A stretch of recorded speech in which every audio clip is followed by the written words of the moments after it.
We are having a conversation with my private client Hedda today, and we are going to explore her journey of healing, feminine empowerment work, tantric work, just private coaching work that we have done over the time of like 1 year and a half, right? We've Yeah, been it's working something like together. that. That's right. Yeah. So welcome, Hedda, and I'm excited to have this conversation with you. And let's just start, like, if you can share a little bit about yourself and how did you discover about my work and why did you decide to start working with me? Yeah, sure. So I think it was a friend that sent me an email of some breath work that you were doing online. And so that's how I got to know you a little bit through the computer screen, you know. Mhm. And I really, and then I was curious and interested in what other work you do. So I went on your website and I looked around and I was like, oh wow, this is some really amazing stuff that you're offering to people. So that's how it basically started, you know. And then I contacted you, I think, through the website, and I Mhm. wanted to do some coaching with you. So that's where we Mhm. started. Yeah. Yeah, yeah. So how can you describe yourself at that time? Like, why did you decide to do coaching? What kind of challenges did you have in your life at the time? Yeah. Um, well, I had been doing a lot of self-discovery and self-healing kind of work over the years, and I just felt like I needed something else as well. And so when I first started with you, I was still sort of trying to find my voice Mhm. and wasn't able to speak up as easily for what I want and what I truly needed in my life. So that was just sort of not coming through. And so I really needed help with that in particularly, and especially because, um, due to different relationships, I needed to be able to stand up for myself and find my power within me, to be able to do that. And so I needed to build up that that strength within me. Yeah, and find who I truly am. Mhm. Yeah, and where do you think that was coming from? Like, we worked on some childhood things, right? Like things that were passed on to us from our family of origins and like ancestral lineage. So, when we were working together, can you share a little bit more about how the coaching and tantra, because we did also lots of experiential work and you build up your own tantra practice, which was a very powerful experience for you. um, can you share a little bit about voice, because so many women are struggling with their voice, and it is also like collective trauma of the feminine, because for so many thousands of years our voice was shut down. We didn't have voice, we couldn't vote, we didn't have like rights. It's just like last hundred of years we started to feel freer and got our rights, and even now in many places in the world women are still struggling with that, right? So, can you share a little bit more about this experience, and how did it feel not to have voice, and how did it affect your life and relationship, and what has changed once you started to tap into the power of your voice? And it's not just about your physical voice, it's about your true expression of who you are, right? Yeah, yeah. I mean, of course, started with my family life, my mom being so overpowering and just shutting me down and not letting me express myself and just being super controlling. And that just led me to kind of conform to her, ways and just not be able to be the true person that I am inside. Because I thought it was just easier just to, keep the peace and go along with what she was wanting from me. And so then I just sort of lost myself. And So how has this affected me? It's affected me in many areas. I mean, I don't feel confident. Well, I didn't feel confident, I should say. Mhm. I didn't feel confident. And so I was very fearful to speak up or to say anything. And so I always stayed in the shadows and I always stayed, small.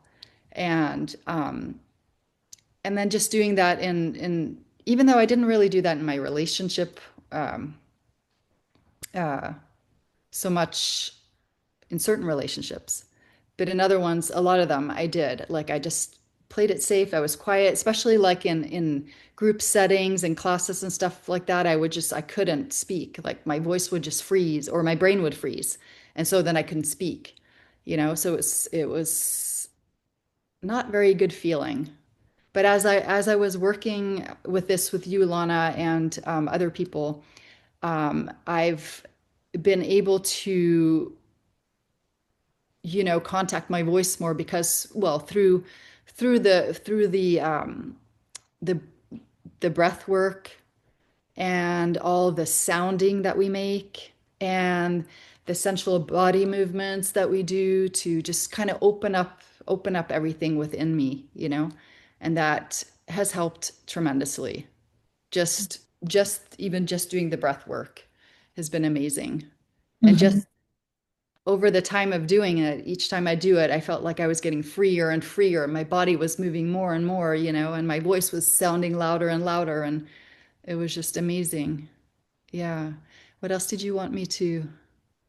Yeah, so you're talking also about like tantra that includes, right, these five fundamental elements that we're weaving into our tantric practice. So you build up really solid tantric practice, and it worked really well for you and for your body and your psyche and your whole being, your feminine, really responded to all the tantric work that we have done, the experiential work, and what I'm hearing you saying, it really helped you to open up your throat and your entire being coming back to your truth and expressing your truth. So maybe you can share a little bit what Tantra means for you and how it helps you in your life.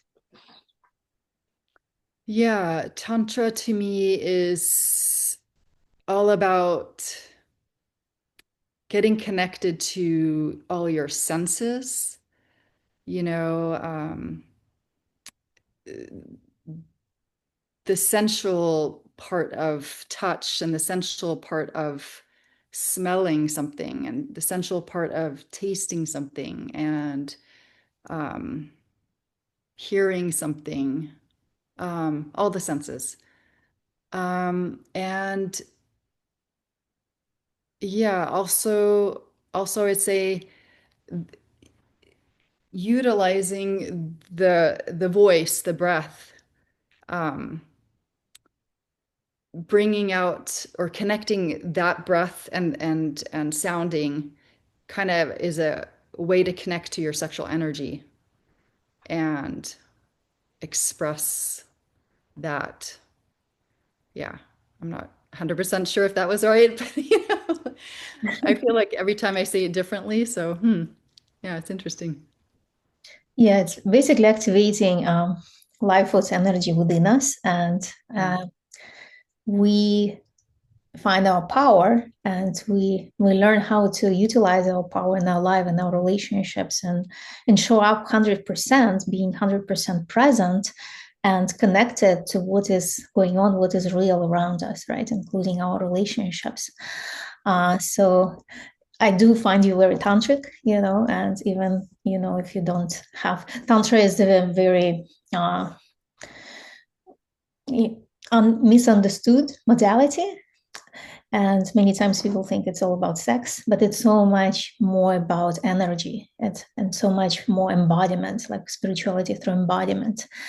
So I find you, like, the way you work with tantric practices, I find you like really connected to this practice. I wanted to ask you a little bit about your relationship with your mother, because, if you're willing to go there, because I know that you recently connected with her on a deeper level. And even she has transformed through your energy, through your work that you have done on yourself. And your relationship with her improved as well, right? Oh yeah, so much. It's so interesting to see the shift in her. Yeah,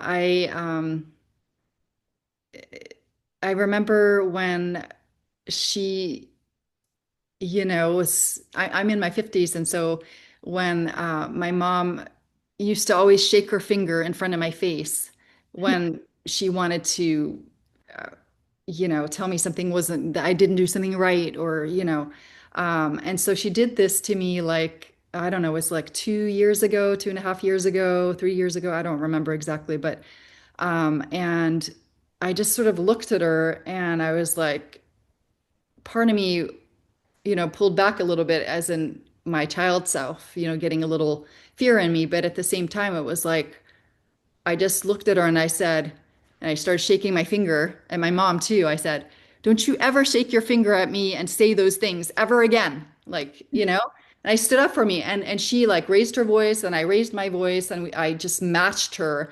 And then she really understood, like, I think she got it. I mean, it sunk in. She got it. Like, I'm not taking that kind of talk, that disrespectful talk, and that she's trying to, um, you know, what's the word?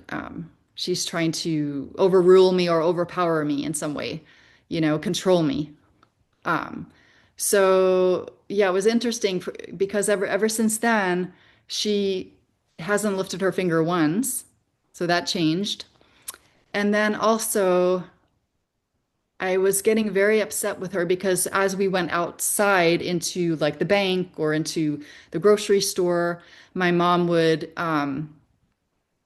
be kind of rude to people. And just like she carries this heaviness, this heavy, dark energy around her, where you can see the fear in people. They sort of step back. One example was she went into the bank and she said she couldn't, she's talking to a teller and she said, I can't get, nothing was working online. I'm, on the phone, you guys weren't helping me. And so I'm here. And the way she was delivering it was super rude and intense and scary. The guy was just sort of like this. And I felt like, oh my gosh, like I don't want to be around my mom when she's like that. And I don't, that's not good that she does that to people. We went into another store and it was a kitchen store, I remember. And this young woman was standing there, and it was raining this day, so we had all our rain gear on. And my mom walks in first, and then the lady's like, "Welcome in," and then my mom sort of grunts, like, very masculine and very like, and she just again this fear came over her, and I clearly saw it. Like this was the first time that I'm like, oh, I see what impact she has on people, in a negative way, in a scary way. So now I know how I felt, and I could like validate it. And so I talked to her about that. I said, it's not nice that you you're cranky with somebody or you're treating them rudely, like I pointed out situations for her. And then I said also for me, when you treat me poorly, I'm not going to want to come back and help you. You're in your 80s and I'm not going to want to come and help you,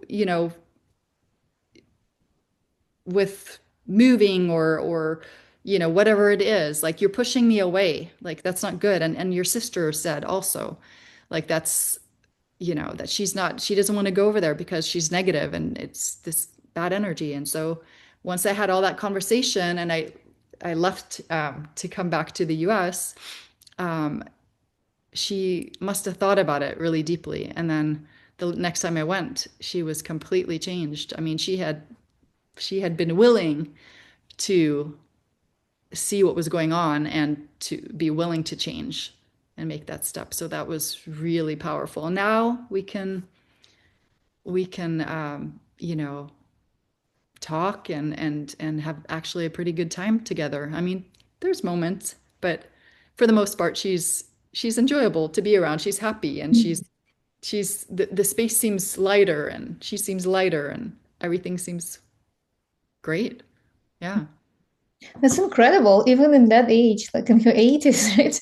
Uh, Women can transform, and even like indirectly through uh, the daughter, right, through relationships. When you show up in your power, it creates this ripple effect, and it affects all people around you. So it's, even if they are not doing their work on a deeper level, they still affect it, and they still see you as a role model and energetically affected by who you are and who you have become. And it also affects them in a positive way. So that's the feminine power. That's the our potential. The Dalai Lama said that the modern woman will save the world, and that's the power of the modern woman, right? That we come back to our power and we create this ripple effect in the world. We affect everyone who is connected to us. So I love this story so much. yeah, that's powerful. um, I was just gonna say also that, yeah, that's one of the things that you and I worked on too, was the masculine and the feminine part. Like, obviously, I'm mostly in my feminine, mhm. and in my case, I had to work on my strengthening my masculine side, you know, putting boundaries, speaking up, taking action. Um, what else? All those kind of things. Yeah, Really yeah, powerful, and you helped me a lot with that. yeah. How do you feel about that part of yourself? Like all the boundaries, structure, systems, right? Like discipline. Yeah, yeah. I've gotten so much stronger and so much clearer, and it's more easeful to say no, like, that doesn't agree with me. No, I'm not going to do that. No, that's not okay, or whatever, whatever I'm, saying. Um, so even with my daughter, it's easier. She's a bit like my mom, so she tries to take control, and I've just stepped up and said, "No, this is my house.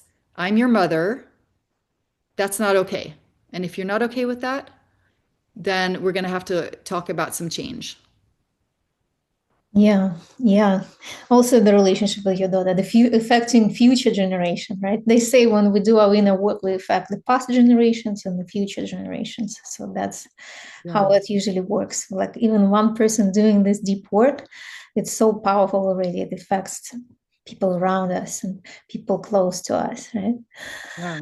It's amazing. Yeah, yeah, definitely. I can acknowledge that your masculine became stronger and holds boundaries, protects your feminine as well. And that is the sacred union within. That is one of the central pieces that we work in Tantra and Tantric intimacy coaching, to find it within ourselves first. And then it can be weaved into our external relationships as well. Yeah, that's right. So I would like to ask you about the healing partnership, just in a few words, because this is something that is becoming so attractive to many people. So many people asking what it is and how it works, and I just give a few, like I kind of give the definition to that, to this container. When two people come together to heal, so it's not necessarily like romantic, it's not necessarily has to be labeled in any kind of way in the social setting, or like personal relationship, but that's when people come together to help each other heal and work on themselves, do their own deeper work, to be able to hold space for each other. And that creates, it helps us to build skill set for the sacred union, right? For conscious, evolved relationship, a loving relationship. So can you share a little bit how it served you? Because this is something that most people don't know. And usually people work with a coach or a therapist, but like creating that kind of container with another person who is doing similar work, it just takes you so much deeper, and it's equal container when two partners come together and help each other heal and do deep inner work together in real life. Yeah, yeah. No, I found when I've been doing this work with my healing partner that obviously you have another person that you're connecting with, so you can show up, and it's all about being present with each other, and emotions arise and emotions arise together, and then you talk about this together, and you support each other, and um, it's like the devotion of each other. You um, you pause and you're there for each other. I don't know how to explain it exactly, but I found it really powerful because um, doing it on my own, first of all, wouldn't be as motivating, I guess, in some ways. Doing it with somebody else, you can also see from their perspective too. Like they can sense into something when maybe there's a blind spot or something like that that you need to work on, or that's not coming through. Like, oh, I'm noticing like your heart's closed or something like that. And then I'm like, oh, I didn't really notice that. And then we tune into it, and then we see, what's going on there.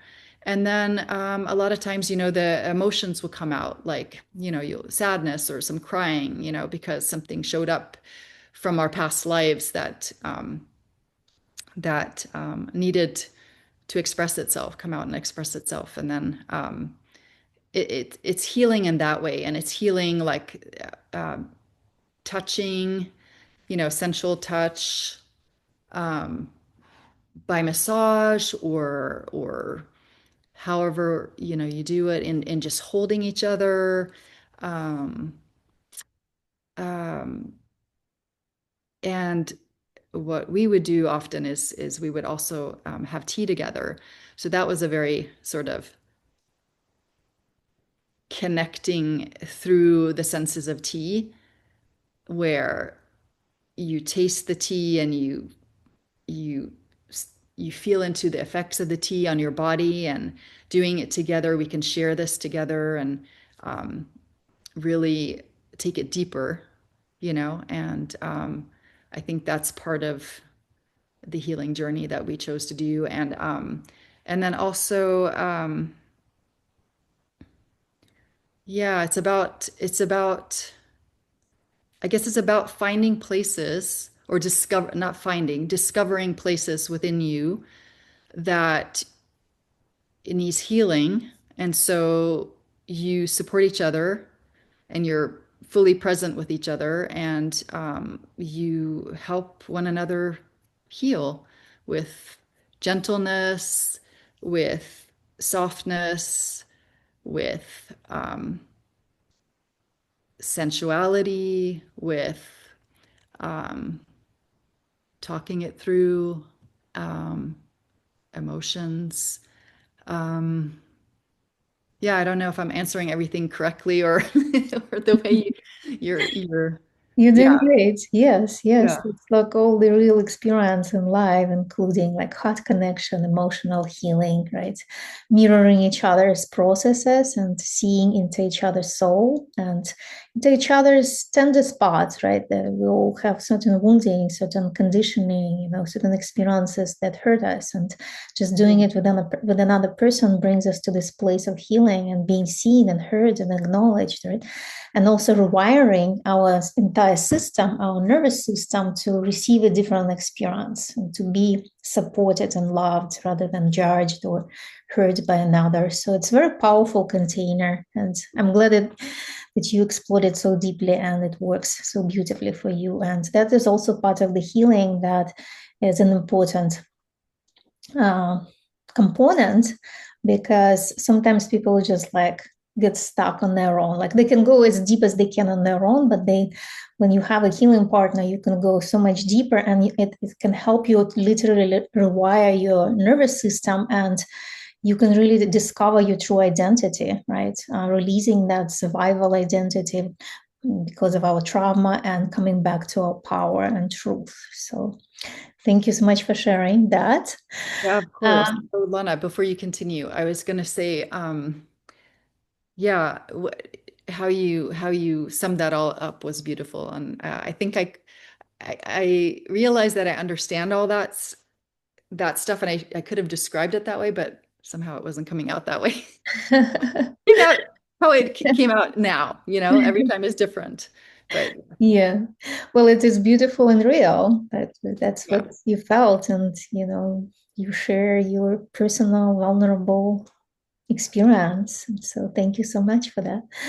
And the final question I would like to ask before we wrap up is like you have a vision also to help other people heal, right? You open up to this desire to help others as well on your journey, because as we heal, we naturally want to help others and um, creating a contribution, right? This is like a Maslow pyramid of needs, right? As we grow, we heal ourselves and we fulfill ourselves, we want to help others and contribute. So maybe you can say a few words about your vision of how you want to help others heal. Yeah, I just feel drawn to help people, in learning about uncovering themselves and truly understanding who they are and what greatness they have potentially, that they can bring out in themselves, what potential they have. And you know, I'm working doing some coaching practices and stuff like that. So that's feeling rewarding in the sense that, oh, I'll be able to sit with them and and help them uncover blind spots and help guide them. I'm not helping them like unravels, or I'm helping guiding them to get to a place where they see where what potential they have in this world, what what their potential capabilities are. But first, of course, by discovering our traumas and healing our traumas and healing within first, and then being able to then use that power of truly finding your center and finding yourself and living as your true being. And yeah, and also yeah, I have a vision to also open like a place for people to come for retreats so that they can have private retreats or any group retreats. And then I want to create like a healing space for people, to come and do that in a beautiful space, where I create something beautiful with the space. And so that people, yeah, can come and heal and practice and work and create a community with people, like-minded people who Mhm. who who want to work on themselves and practice and heal and help then heal the world, right? Because we need to bring it out with all this chaos and anger and all the stuff that we feel in the world right now that's so big. And so if there's a way that I can contribute, I feel like that's one way. And then through the coaching, hopefully too. So Mhm. yeah. Beautiful. Thank you so much for sharing your life journey, your inner work, everything you have done, transformation, and also your vision for, the future of human species and helping people heal and grow and create a better world. That's why we're here. Thank you so much, Hedda.